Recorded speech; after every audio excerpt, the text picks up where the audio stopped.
Today I have a Sony 4K TV with model number XBR-55X930D, and it seems to have no power issue. Now, we did do a video recently with a DPS board failure, also no power, but this time around it's going to be something a little bit different. I removed the back cover and we're going to jump into some voltage checks. So I'm using the chassis as ground, and the first check I want to do is I want to make sure we're getting power to the main board. So I want to check my 24 volt line, and we are getting 24 volts. So we know that we have a good DPS board, and that's not our issue. However, we still don't have any power. I don't have a standby light, my optical light on my main board is not turning on, and because we are getting proper voltage coming from the DPS board, I know that our issue is going to be with the main board. So our next step here is actually going to disconnect the main board from circuit. We're not going to do any more voltages on the main board right now. We're going to do resistance checks. So let's go ahead and disconnect everything and take a look. If you have any issues removing this board out of your TV set, we'll have a video showing you exactly how to do that in the top right. Now, before I start with my resistance checks, I'm actually going to need to remove this heatsink. I have 4 of these plastic pogo pins that we'll need to remove. I'm going to flip the board over, and with my needle nose pliers, I'm going to pinch and push those through.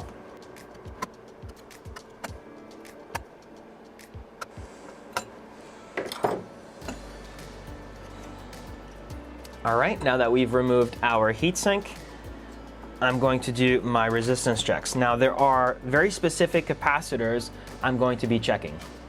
The capacitors we want to specifically pay attention to are going to be these 2 over here, these 2 larger ones here, and then this one over here that's sideways. So in beep mode, with my leads touching the beep, indicating a short, we'll go ahead and do some checks. So both of these little ones are shorted, and these 2 larger ones are also shorted, and finally this one over here is also shorted. A proper measurement for these 2 small capacitors and this small capacitor is about 4 to 5 kilo ohms. For these 2 larger ones, I believe it's around 15 kilo ohms. So what we'll need to do is remove and replace our main processor chip. Once we've done that, we'll go ahead and recheck those capacitors and see what readings we get next. Before we proceed, I do want to put a disclaimer out. This is not a very common issue. It is extremely rare for that processor chip to go bad. And if you're not seeing shorts, reflowing this processor will most likely not repair the board. In fact, more than likely, you're going to damage the board further. Most often, especially if you're not getting those shorts that we just found, your eMMC is going to be the issue and will need to be replaced. In the near future, we'll have a video available for you in the top right corner. As you may have noticed, the BGA chip, which stands for ball grid array, does not have any pins on the sides. So in order to properly desolder it, remove it, and replace it, we have to use what is called a rework machine.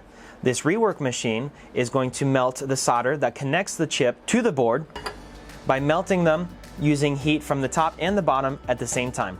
Okay, we've just reached our melting temperatures, so we're going to be removing the chip now.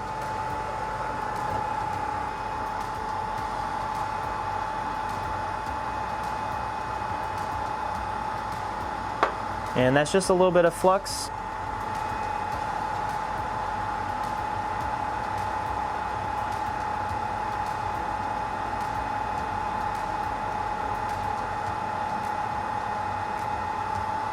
We finished the cleaning process, so we're adding some fresh flux now. And now we're going to also install our new chip, line it up as best we can.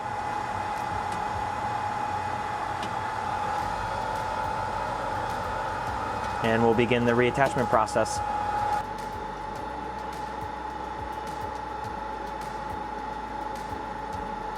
Checking our capacitors again, we're no longer getting shorts. That first one, we're getting about 4 kilo ohms.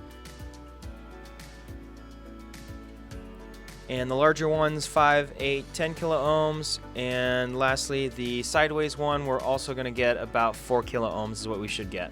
I did clean off the old dried out thermal paste that was on there previously, and I'm going to put some new MX-4 thermal compound on our chip before we power it up.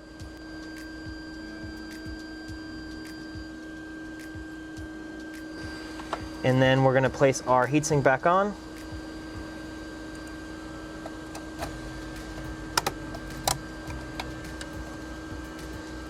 and plug everything back in. All right, I've just installed the main board back into the TV. Let's go ahead and plug in and see what we get. It does take a second for it to turn on, so let's just be patient.